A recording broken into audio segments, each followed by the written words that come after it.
Magandang umaga muli. Ako po si Mrs. Angelica Yulo, ang nanay ni Carlos Yulo.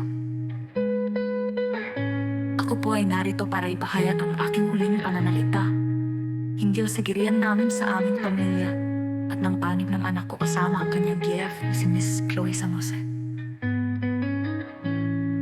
Umabot na kasi ito sa nakakaalarmang sitwasyon dahil buong sambayanan alam na at nakaabang na sa mga susunod na salita ng bawat isa. Kung kailan dapat ang ganitong hindi pagkakaunawaan naway nanatili lamang pribado at inayos sa personal na paraan. Hindi ako perpektong ina at alam ng Diyos na hindi kaging perpektong anak at walang perpektong pamilya. Walang ibang hangad ang isang ina kundi ang ikabubuti ng kanyang anak at sa bawat miyembro ng pamilya. Sa paraan mang maras, maingay, sana'y maunawaan mo na ang intensyon ko'y malinis. Ako'y isang ina na nasaktan dahil ang mabait na anak na pinalaki ko ng maayos at mabuting tao ay hindi na nakikinig sa mapagabay ng magulang kong mali man ang naging mapagpuna ako sa nobya mo. Humihingi ako ng patawad dahil nanay lamang ako na nag-aalala. Matanda ka na, kaya mo nang magdesisyon para sa sarili mo. Bukas ang aming pintuan sa tahanan, may pera o wala kung nanakising mong bumalik sa amin. Hindi na pwedeng bawiin ang nasabi na ang amin lang. Handa ako at ang papa mo, mag-usap tayo ng bukas sa loob na may pag-unawa. Anumang oras na handa ka, pag-uwi mo upang maayos ito. Hindi kailangan ng ibang tao na malaman ang naalitan dahil di nila alam ang buong kwento at hindi nila ito lubos na naunawaan.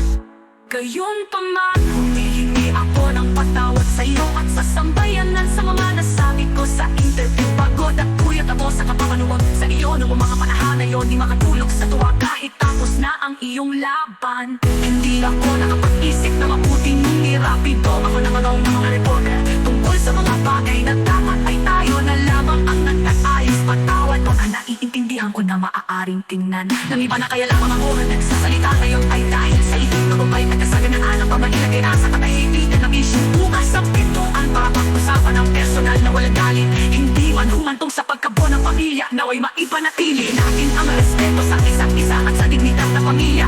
Kung di man tayo magkaayos, sana sa pagkakita panahon na unawaan ang ayos sa mabuting tao ay hindi nang ingay. Ang pamilya iisa lang yan at laging andyan lang para sa isa't isa. Sa kabila ng anumang pagsubok o alitan, ito'y pilit nating unawain hanggang wala na tayong maisip kundi ang mag-ayos siguro.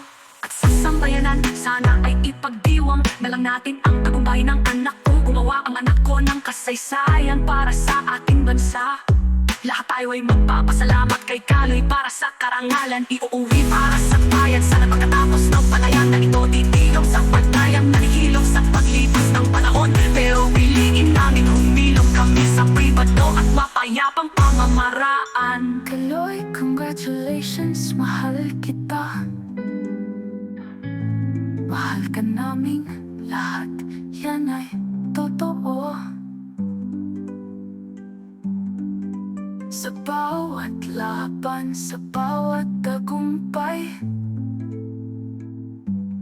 pamilya'y nandyan sa bawat paglakbay.